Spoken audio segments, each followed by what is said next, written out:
Salam müəllimlər, hər vaxtınız xeyir olsun, hər birinizi xoş gördük. Bugün biz sizlərlə 30 may 2025-ci il tarixində deməli, Təhsil Nazirliyinin keçirdiyi sertifikasiya sınağına baxacağıq. Deməli, burada hal-hazırda biz informatika kurikulum suallarına baxacağıq, informatikadan olan. Kanalımıza abunə olmağı və bu canlını bəyənməyi unutmayın. Kanalımıza abunə olun ki, digər kimya, biologiya, deməli, fizika, bütün fənlər paylaşılacaq, coğrafiya paylaşılanda, yəni sizin də xəbəriniz olsun. Kanala abunə olun ki, sizə bildiriş gəlsin. Gün ərzində digərləri də paylaşılacaq. Deməli, birinci sualdan baxaq. Bu informatikanın suallarıdır. Digər fən müəllimləri də baxa bilər. Deməli, yəni kurikulum suallarıdır. Yəni onlar da öyrənmək üçün, kurikulumu deməli öyrənmək üçün digər fən müəllimləri də bu izahlara baxa bilər.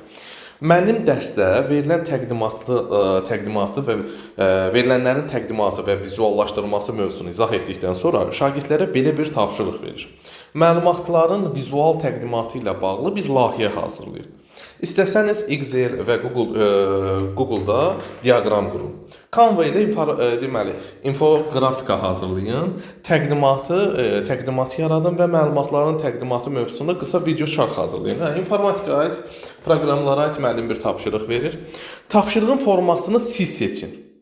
Müəllimin tapşırığın bu cür deməli verilməsində əsas məqsədi nədir? Müəllim müxtəlif formalar verir, deyir tapşırığın formasını siz seçin. Yəni müəllimin məqsədi nədir ki, şagirdlərə deyir ki, tapşırığın formasını siz seçin. Gəlin baxaq. Müəllim istəyir ki, yalnız diaqramla işləməyi öyrənsin. Çünki bu informatikanın əsas bacarığıdır. Xeyr, yalnız diaqramla işləməyi öyrənməyi demir axı. Deyir tapşırığın formasını siz seçin. Yəni hansı formada olsa, siz o formada hazırlayın. Yanlışdır. Müəllimin bu yanaşması ilə şagirdlərin təqdimat proqramlarında texniki biliklərini artırmaq istəyir. Xeyr, deməli, burada əsas məqsəd bu deyil. Təqdimat proqramı ilə bağlı biliklərini artırmaq istəmir. Sadəcə bir neçə çeşid verir. Deyir, siz hansı formada istəyirsiniz, o formada seçin, o formada hazırlayın.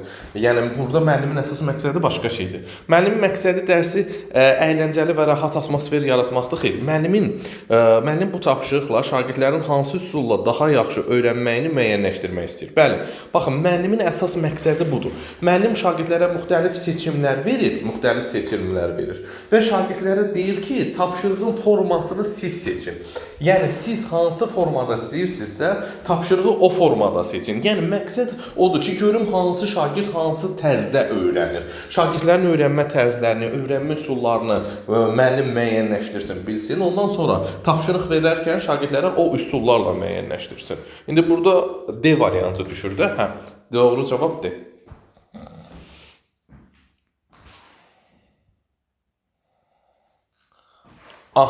Deyir, aşağıdakı problemi proqramlaşdırmaqla həll edin.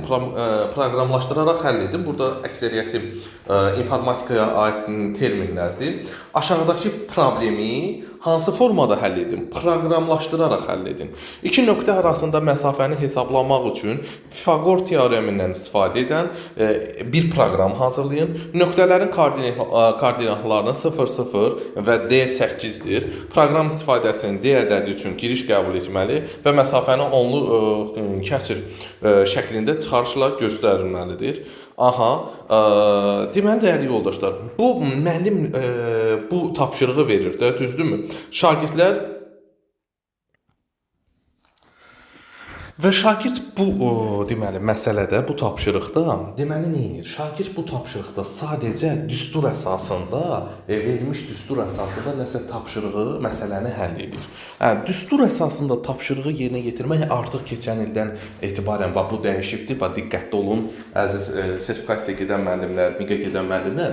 Düstur əsasında nəyisə həll edirsə, bu anlamaqdır. Düstur əsasında, bax, əgər bir şagirdin tapşırığı, deməli, verilən tapşırıq, düstur oradadır hazır, belə deyək də, hazır düstur var və kitab dəftər üzərində nəyisə hesablayır, tapırsa, düstur verilibdir, verilənlər var, hamısı ədədlər var, verilənlər var. Görürsünüz, burada verilənlər ədədlər var, koordinatlar 0, 0, D8-dir, tapşırığı verib, teoreminə əsasən düsturu veribdir. Deməli, burada özü dili ilə deyir, verilənlər var, deməli, düsturlar var. Şagird bunları yerinə qoyub hesablayacaqsa, yerinə qoyub hesablamaq anlamaqdır. Ona görə 52-ci sualda doğru cavab Y, hazır tapşırıq var. 52-ci sualda doğru cavab C. C variantı. Hazır tapşırıq var, anlama mərhələsi. Növbəti suallara baxırıq. 53-cü sual. Aşağıdakılardan hansı yanlışdır? Fikirlərdən hansı yanlışdır? Gəlin baxaq. Deyir ki, formativ qiymətləndirmə şagirdin öyrənmə prosesini izləməyə və ona vaxtında dəstək göstərməyə yönəlmişdir. Bəli, formativin məqsədi nədir? Şagirdi olduğu yerdən olacağı yerə aparmaqdır. Şagirdi inkişaf etdirməkdir. Düzdür? Sağ olun. Formativin məqsədi nədir? Şagirdin o hədəfə çatmaq üçün izləmək, şagirdi dəstəkləmək. Düzdür? Refleksiya şagirdin öz öyrənmə prosesini təhlil eləməsi, məsuliyyəti müəllimlə bölüşmək üçün əsas vasitədir. Refleksiya nədir? Nələri bilirəm, nələri bilmək istəyirəm, misal üçün nələrdə çətinliyim var, nələri öyrəndim, öyrənmə çətinliyim nələrdir, nələr haqqında daha çox öyrənmək istəyirəm. Bəli, refleksiya şagirdə öz öyrənməsi prosesini təhlil edir, metakognitiv bacarığı formalaşdırır və həm də bu prosesi müəllimlə bölüşür. Düzdür? C. Məqsədli öyrənmə fəaliyyəti yalnız dərsin sonunda tətbiq olunduqda effektiv nəticə verir. Xeyr, bu fikir yanlışdır. Məqsədli öyrənmə yalnız dərsin sonunda yox. Elə məqsədli öyrənmə dərsin əvvəlində. Əgər sən məqsəd qurursansa, plan qurursansa öyrənməklə bağlı, bu əvvəlcədən qurulmalıdır. Bu iş məqsəd, plan əvvəldə olunmalıdır. Hədəf əvvəldə müəyyən olunmalıdır. Məqsədli öyrənmə dərsin sonunda tətbiq olunmur və yaxud da dərsin sonunda tətbiq olunsa səmərəli olmaz. Hədəf, məqsəd əvvəldə müəyyən olunmalıdır. C variantı yanlışdır. D-yə baxırıq. Əməkdaşlıq əsaslı tapşırıqlar şagirdlərdə həm akademik, həm də sosial bacarıqların inkişafına kömək edir. Əməkdaşlıq əsaslı tapşırıqlar, misal üçün, qruplarla iş, cütlərlə iş, əməkdaşlıq varsa 2 nəfərin əməkdaşlığı, deməli, burada həm akademik, yəni idrak bacarıqlarını şagirdlərdə formalaşdırır, həm də sosial, ünsiyyət, yumuşaq bacarıqları formalaşdırır. Düzdür. Fasilitasiya bacarığı müəllimin şagirdlərdə öz fikirlərini sərbəst ifadə etməsi üçün şərait yaratmasını nəzərdə tutur. Fasilitasiya bacarığı müəllimin şagirdlərə öz fikrini sərbəst. Bəli, müəllim fasilitator müəllim kimdir? İstiqamət verən bələdçi müəllim. Fasilitator müəllim şagirdlərə düzgün istiqamət verir, düzgün bələdçilik eləyir və belə olanda şagirdlər öz fikirlərini sərbəst ifadə edə bilirlər. Hansı yanlış fikirdir? C variantı. Məqsədli öyrənmə deyil, yalnız sonda tətbiq olunur. Xeyr, məqsədli öyrənmə əvvəlcədən tətbiq olunmalıdır.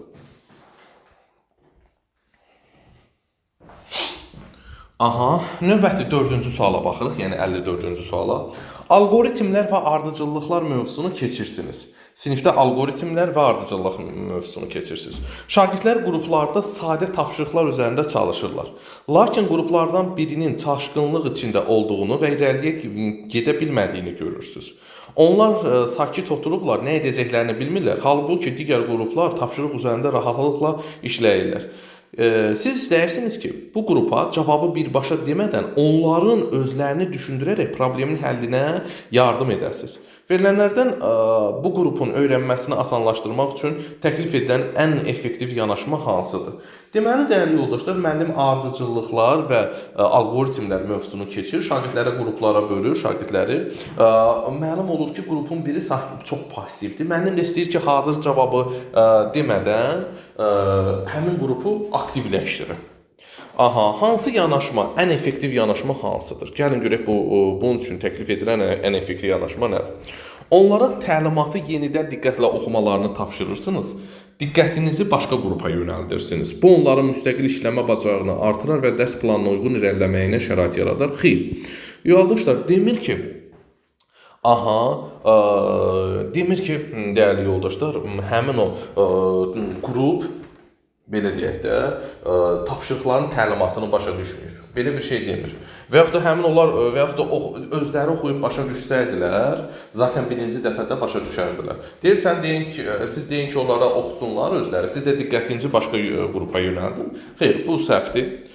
Onlara məsələnin ilk bir neçə addımını izah edirsiniz. Başlaya bilsinlər və geridə qalmasınlar. Deməli, bu da yanlışdır. Onlara məsələnin, bu da effektiv onları aktivləşdirməz. İlk addımları sən izah elə. Xeyr. Şagirdlərə yönəldici suallar verirsiniz. Cavablarını diqqətlə dinləyər. Ehtiyac varsa köməklik göstərsiniz. Bəli, biz demişdik ki, müəllim, əgər yönəldici suallar var, burada diqqətli olun. Şagirdlər nəyəsə başa düşmədisə, misal üstündə sual-cavab prosesində nə isə anlamadısa, nə isə başa düşmədisə, müəllim burada nə etməlidir? Yönəldici suallar verməlidir şagirdlərə. Yönəldici suallarla özünün cavab verməsinə nail olmalıdır. Bax, bu situasiyada da deyir ki, şagirdlər tapşırıqları həll edə bilmirlər. Müəllim də istəyir ki, özü cavabı birbaşa deməsin. B-də deyir ki, birbaşa desin. Müəllim burada nə etməlidir? Müəllim şagirdlərə yönəldici suallar verməlidir, həmin cavaba istiqamətlənir. Və cavablarını diqqətlə dinləyib, ehtiyacı varsa köməklik eləməlidir. Bu halda şagirdlər yəni aktivləşər. Doğru cavab olacaq C variantı.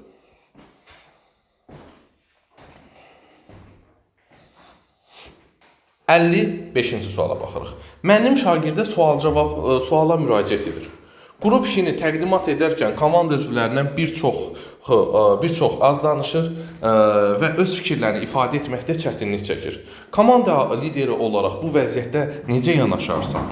Aha, şagird hansı cavabı onun güclü ünsiyyət və dəstəkləyici yanaşmaya sahib olduğunu göstərir. Bir daha baxırıq. Mənim şagirdə suala müraciət edir ki, qrup işini təqdim edərkən komanda üzvlərindən bir dənəsi çox az danışır və öz fikirlərini təqdim eləməkdə çətinlik çəkir.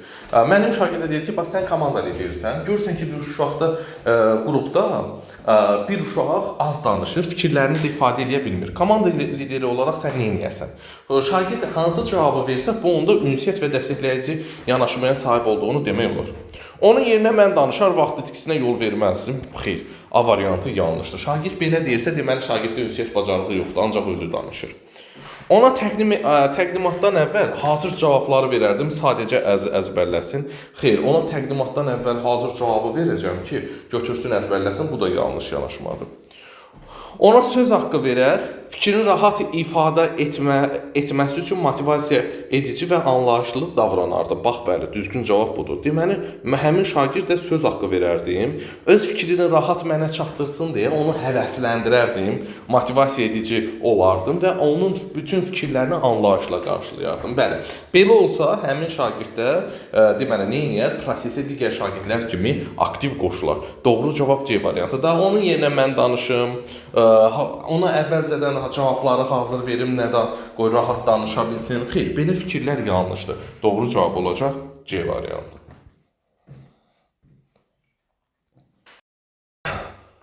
Dəyərli müəllimlər, kanalımıza abunə olun və videomuzu da yəni bu videonu bəyənməyi unutmayın, xahiş edirəm, əməyə hörmət kimi. Bir də bugün gün ərzində digər fənlərdə, kimyada, biologiyada, fizikada, coğrafiyada paylaşılacaq. Sadəcə kanala abunə olun ki, həmin videolar paylaşılanda sizə bildiriş gəlsin və məlumatlı olasınız, dərhal girib digər videoları da izləyəsiniz, digər fənlərin də kurikulum izahlarına baxasınız. Aha, 56-cı suala baxırıq. Siz 6-cı sinif olaraq bir informatika günü tədbiri keçirmək qərarına gəlirsiniz. Tədbir üçün sizə 150 AZM büdcə ayrılıb. Siz ehtiyacları nəzərə alaraq büdcəni planlaşdırmalısınız.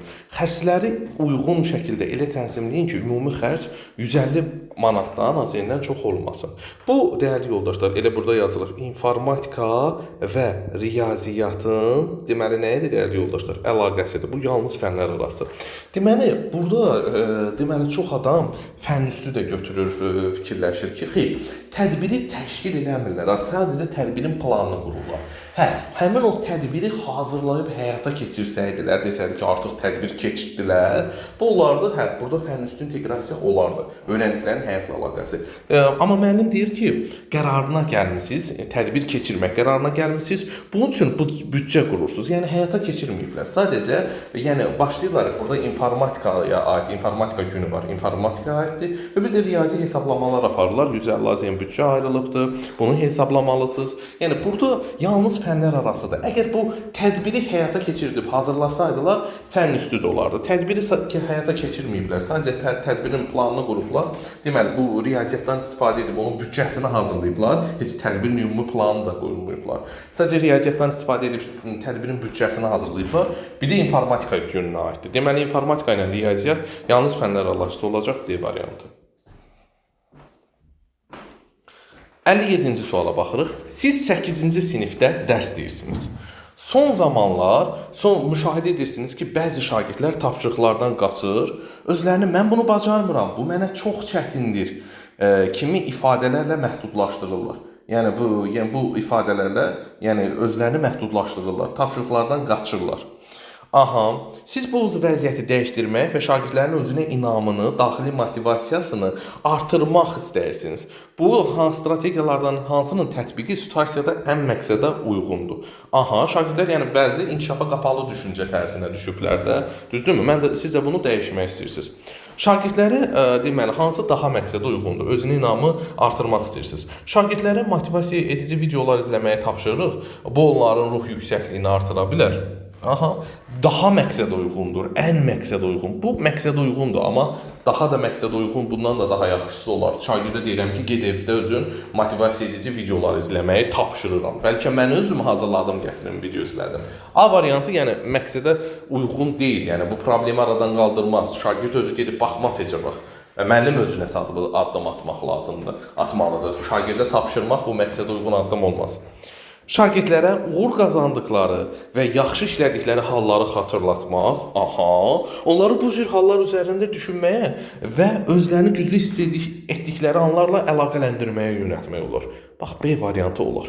Bir düşünün də, şagirdiniz qruplarınız həvəsdən düşüb. Neynəmək olar? Şagirdə deməli, deyirsən ki, bu nədir? Yadında sən falan vaxtı bundan çətin testlər işləmişdin. Yadında? Deyir, bəli. İndi bu nədir ki, sən bunda həvəsdən düşübsən? Bilmirsən, öyrən də. Niyə deyirsən ki, mənlik deyil, öyrənə bilməm? Axı, sən bundan çətinlik işləmirsən. Belə, sən yəni eləyəcəksən, siz bundan daha çətinlərini işləmişsiniz, bunu da öyrənəcəksiniz. Yəni, uğur qazandıqları, yaxşı işlədiklərini xatırladıb, onlara bu halları düşünməyə və motivasiyasını artırmağa yönəltmək olar. Daha gedin evdə motivasiya edici video baxın demək yox. Ən yaxşı nəticə göstərən şagirdlərin adlarını hər dərsdə elan edəmək, xeyr, bu əslində şagirdlərə qıcıq yaradacaq. Hər dərs ən yaxşı nəticə göstərən şagirdlərin adlarını göstərsən ki, görürsünüz filan kəs kim olub, xeyr. Dərsi zamanı çox frontal suallarla iş aparmaq və deməli, şagirdləri tərifləmək, öyrənməyə təşviq etmək, xeyr, bu da düzgün addım olmaz. Zəif sahələrini vurğulayan hesabat göndərmək, bu əksinə daha da həvəsdən düşəcək şagirdin zəif tərəflərini göstərən hesabat. Doğru cavab olacaq B variantı.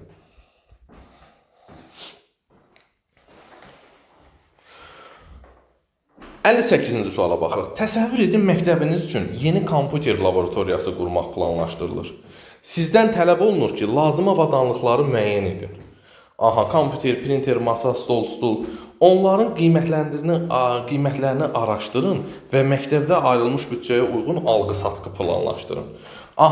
Deməli, dəyərli yoldaşlar, baxın, bu tapşırıq bulum idrak taksonomiyasının hansı mərhələsinə uyğundur? Deməli, bu tapşırıq tətbiq etmək mərhələsinə uyğundur. Niyə? Çox müəllim bunu yaratmaq götürübdür. Xeyr, burada yaratmaqla bağlı bir şey yoxdur. Deyir ki, təsəvvür edin, məktəbiniz üçün yeni məktəb kompüter laboratoriyası qurmaq sizə planlaşdırılır. Sizdən tələb olunur ki, lazım avadanlıqları müəyyən edin. Lazım avadanlıqlar nədir? Kompüter, printer, nələr olacaq? Onları müəyyən edin və onların qiymətlərini tapın, araşdırın Google-da və s. Məktəbin ayrılmış büdcəsinin uyğun alqı-satqı planını hazırlayın. Şagird sadəcə öyrəndiyi informatika, riyaziyyat biliklərini deməli tətbiq edəcək. Araşdıracaq internetdən kompüterin, printerin qiymətlərini araşdıracaq kompüter laboratoriyası üçün. Onların qiymətlərini hesablayacaq və bu plana uyğun hansı alqı-satqı eləyəcək. Yəni bu öyrəndiklərini sadəcə tətbiq edəcək. Yeni bir layihə deyil, şagird yəni öz yaradıcı bir layihə deyil, öyrəndiklərinin tətbiqi əsasındadır burada hər şey. Şagird yeni bir çıxış yolu, baxın, yaratmaq o zaman ola bilər ki, şagird məsələdə yeni bir çıxış yolu hazırlasın. Aydındır, belə bir təqdimat hazırlaşar ki, şagirdlər, misal üçün də, atmosferin ekoloji vəziyyətdən korlanmasının qarşısı alınmaq üçün təqdimat hazırlayın, araşdırın internetdə və bu, yeni yol düşünür tapır da. Bu halda deməli olardı yaratmaq. Amma burada kompüterdir, kompüterin qiymətləri Google-da var. Yəni, misal üçün də saytlarda, satış saytlarında var. Gidib baxacaq, riyazi biliklərlə istifadə edəcək, plan quracaq. Bu sadəcə öyrəndiyini tətbiq edir. Yəni, yaratmaqla əlaqəli bir şey deyil. Doğru cavab 58-də B variantı.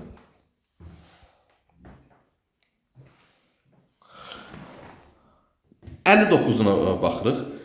Bir şagird dərs zamanı gözlənilmədən ağlayır. Siz ona yaxınlaşanda bildirir ki, evdə ailəvi problemlər yaşayır və bu onun dərslərə diqqətini yayındırır. Müəllim olaraq siz necə davranmalısınız? Maraqlı bir situasiyada. Müəllim, Nə deməlidir? Hamının problemi olur. Sən də dərsə fokuslanmağa çalış. Bura məktəbdir. Emosiyalarını evdə saxla. Belə demək olar. Bu heç insanlığa yaraşan bir fikir deyil. Müəllim, əgər bu qədər təsirlənirsənsə, daha yaxşı olar ki, evə qalasan. Məktəbə gəlməyəsən. Onda lap pis olacaq. Əgər belə ağlayırsansa, deyir evdə qal, ağlamağın kəsəndə gələrsən. Bu səhvdir. Şagird emosiyalarını idarə etməsinə imkan vermək və ehtiyac varsa məktəb psixoloquna yönləndirmək daha məqsədə uyğundur. Bəli, şagirdi birinin emosiyalarını ifadə etməsinə imkan vermək, yəni emosional dəstəkləmək lazımdır ki, şagird sakitləşsin. Ehtiyac olarsa, yəni bu hal daha da pisləşsə, daha da şagird depressiyaya düşərsə, məktəb psixoloquna deməli nə etmək lazımdır? Müraciət etmək lazımdır. Bəli, doğru cavab olacaq. Nə? C variantı 60.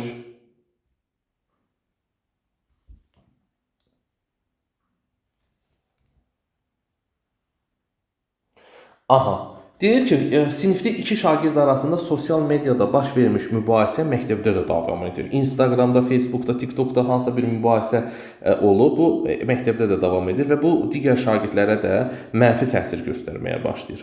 Valideynlər bu vəziyyətdən narahatdır və məsələni məktəb rəhbərliyinə çatdırıblar. Müəllim olaraq bu problemi necə deməli aradan qaldırmaq, necə yanaşmaq bu məsələyə daha məqsədə uyğundur. Mübahisə edən şagirdləri cəzalandırmaq xeyr. Yəni mübahisə edən şagirdləri cəzalandırmaq həll yolu deyil, problemi kökündən həll etmək deyil. Sosial media fəaliyyəti məktəbin nəzarət edə bilmədiyini əsas götürərək məsələyə müdaxilə etməməyi seçir. Xeyr. Baxın, sosial mediada mübahisələri var. Bunu gətirib artıq məktəbdə də eləyirlər. Sosial mediada olan məsələyə deyir müəllim qarışmasın. Xeyr. Hər iki şagirdlə fərdi və sonra birgə görüşlər keçirir. Onların baxışlarını dinləyir, qarşılıqlı anlayış, empatiya qurmaq üçün dəstək verir. Bəli, bax, hər iki mübahisə edən iki şagird var da, hər iki şagirdlə deməli tək-tək dinləyir. Düzdür? Hər iki şagirdi. Fərdi, onlar sonra hər iki şagirdi tək-tək fərdi dinləyir, sonra onlarla birgə görüşür. Yəni fərdi dinlədikdən sonra da kilidi qulaq asır onlara, yəni o mübahisəsi olmuş uşaqlara. Daha sonra, yəni empatiya anlayışla bu məsələni həll etməyə çalışır. Bəli, düzgün cavab budur ki, yəni müəllimin adekvat addımı bu olar. Doğru cavab C variantı.